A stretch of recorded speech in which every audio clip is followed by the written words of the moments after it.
Assalamualaikum warahmatullahi wabarakatuh. Selamat malam Prof. Jati dan teman-teman semua.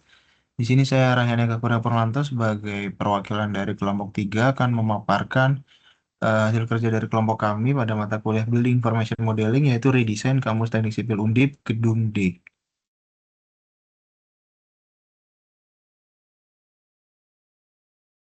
Berikut merupakan anggota dari kelompok 3, ada Ahmad Rizwan Yulianto, Dwi Marceva Sena, Marta Gloria, Disavia Paulsoni, Rahyani Eka Purwanto, dan yang terakhir ada Tigris Putra Gulis. Berikut adalah outline dari pemaparan pada malam hari ini. Yang pertama adalah latar belakang, lalu ada software atau perangkat lunak, yang ketiga ada hasil proyek, dan yang terakhir ada kendala dan tantangan.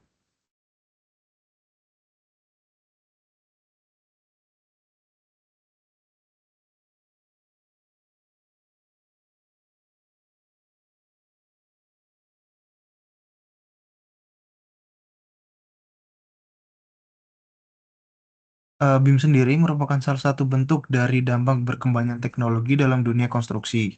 BIM tidak hanya mempercepat proses kerja, tetapi juga meningkatkan akurasi, efisiensi, dan kolaborasi antar tim. Proyek ini menjadi contoh konkret penerapan BIM dalam skala pendidikan tinggi, yang tidak hanya mendukung proses perencanaan bangunan secara lebih terintegrasi, tetapi juga menjadi sarana bagi pembelajaran bagi mahasiswa teknik sipil.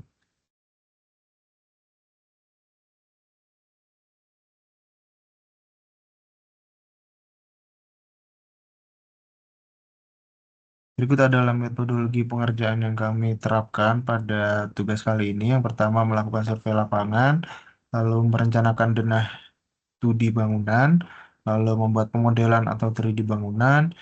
Yang keempat, menambahkan scheduling atau penjadwalan 4D bangunan. Dan yang terakhir, membuat estimasi biaya atau 5D dari bangunan. Berikut ini merupakan pembagian tugas yang ada pada kelompok kami, bisa dilihat di layar.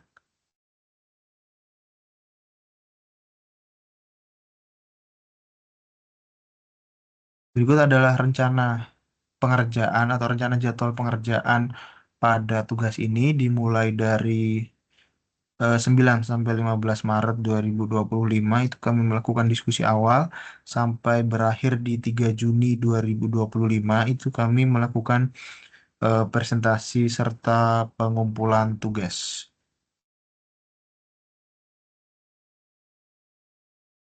Berikut adalah software yang kami gunakan selama pengerjaan tugas ini. Yang pertama ada AutoCAD, lalu ada Autodesk Revit, lalu ada Navisworks, ada MS Project, ada Microsoft Excel, dan yang terakhir ada Lumion.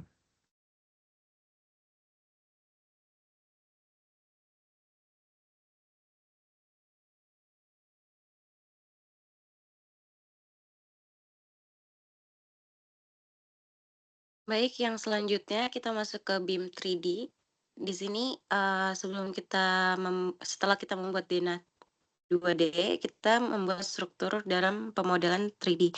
Pada proses pengerjaan tugas BIM kali ini, software Autodesk Revit yang kami gunakan untuk melakukan desain dan perhitungan 3D dari struktur bangunan.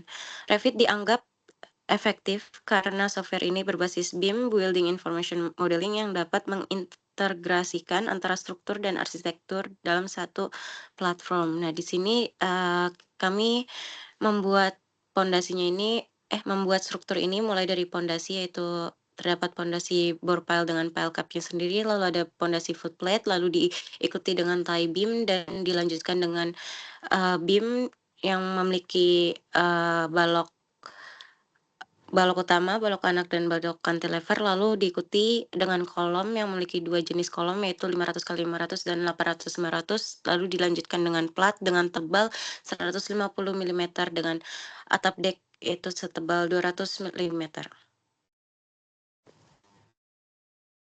Selanjutnya.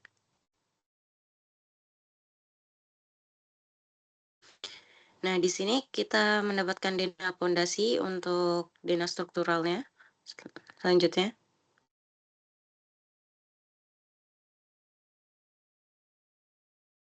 Lalu diikuti dengan dena lantai 1.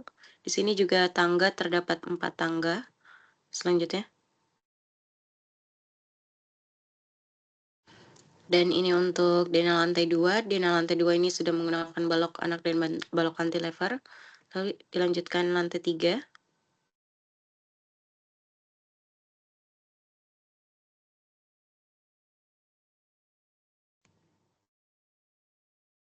Di sini untuk lantai 3 yang kurang lebih akan sama seperti lantai 4 selanjutnya.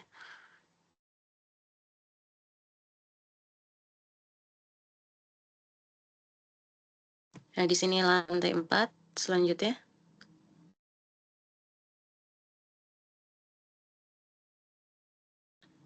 Dan untuk lantai 5 sendiri ini udah rooftop sendiri selanjutnya.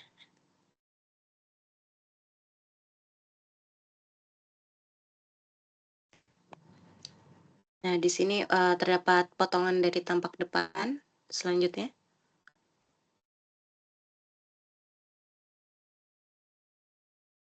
Lalu diikuti dengan tampak belakang selanjutnya.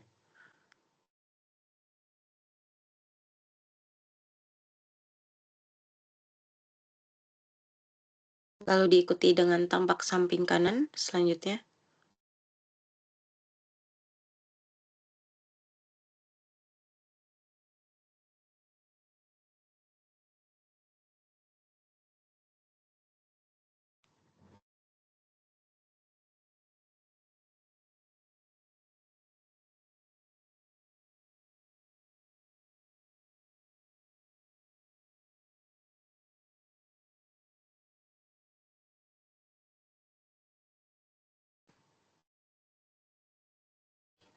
Lalu diikuti dengan tampak samping kiri selanjutnya.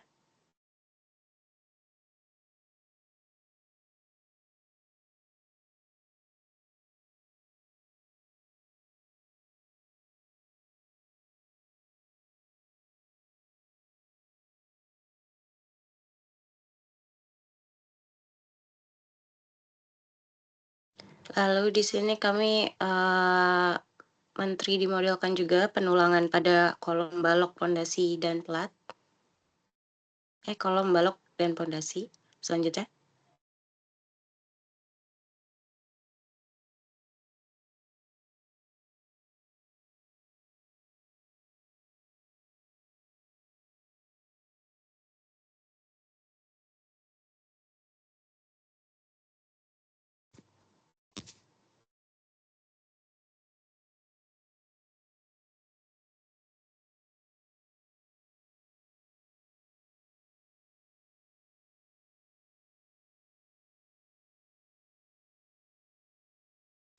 Lalu dilanjut dengan BIM 3D untuk arsitektur.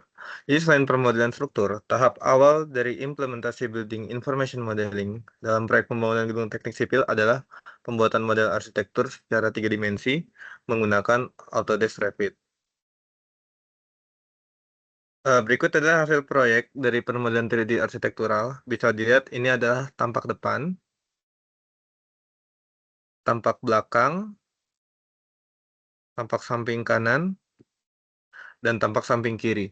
Jadi dalam BIM 3D arsitektural ini kami menambahkan elemen-elemen berupa seperti atap, lalu pintu, pagar besi, dan ada jendela-jendela yang ada di gedung teknik sipil.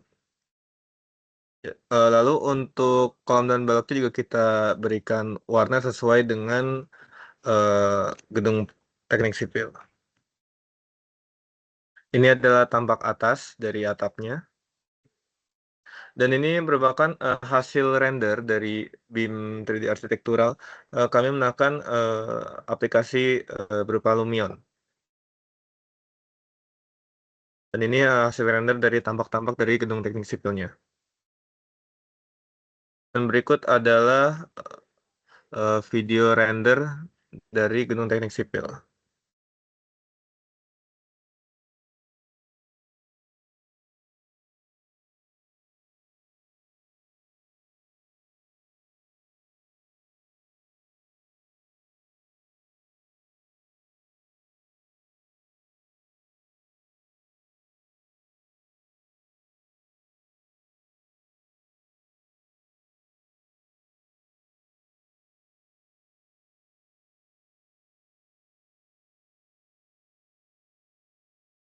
Baik, untuk selanjutnya ada pada bagian BIM 4D, di mana BIM 4D ini merupakan suatu proses menambahkan komponen scheduling atau penjadwalan proyek ke dalam pekerjaan yang sudah ada sebelumnya, yakni pekerjaan 3D modeling.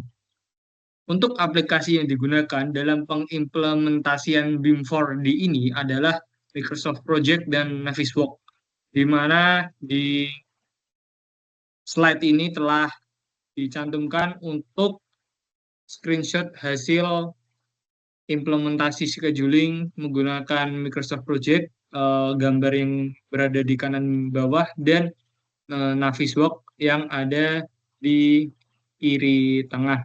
Adapun untuk scheduling didapatkan hasil yakni 310 hari dengan cetak proyek kita ada di tanggal 17 Februari tahun 2025 dan di finishnya ada di 26 Januari tahun 2026. Next. Nah, selain itu kami juga melakukan analisis clash detection, di mana untuk mengetahui ada tidaknya clash yang terjadi pada desain yang telah kami buat. Adapun setelah dilakukan clash detection, ditemukan adanya clash pada pekerjaan struktural dan arsitektural, yakni pada slide ini ditunjukkan bahwa adanya tabrakan ya di pekerjaan railing tangga dengan kolom struktur di gambar kiri atas, dan pekerjaan dinding dengan balok struktur ditunjukkan oleh gambar di kanan bawah. Next.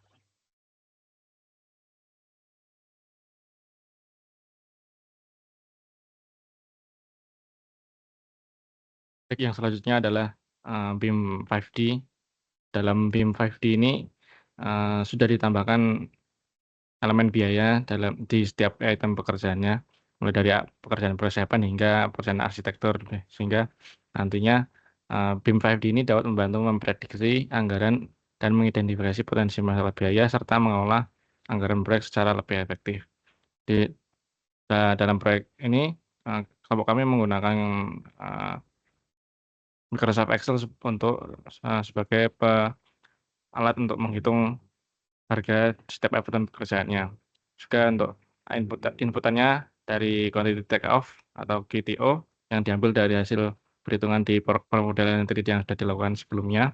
Lalu untuk acuan harga kami menggunakan harga berdasarkan peraturan perwali atau peraturan wali kota Semarang nomor 6 tahun 2025. Sehingga di sini secara total harga pekerjaan gedung teknik sipil gedung D ini sekitar 10.183.300.000 rupiah. Next. Lalu yang terakhir ada kendala dan tantangan dalam mengerjakan proyek yang ini. Yang pertama adalah keterbatasan mengenai ukuran bangunan. Data ukuran bangunan tidak lengkap akibat keterbatasan akses dan waktu survei.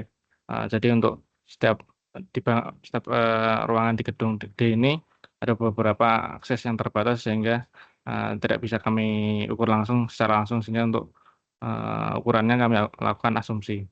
Lalu untuk yang kedua ada pemahaman terhadap software. Penggunaan software seperti Revit memerlukan pemahaman teknis karena tidak semua anggota berpengalaman. Saya dibutuhkan waktu untuk belajar tambahan. Lalu solusinya dilakukan diskusi internal, berbagi pengetahuan, dan belajar melalui sumber daring. Kendala yang ketiga yaitu koordinasi antar anggota tim.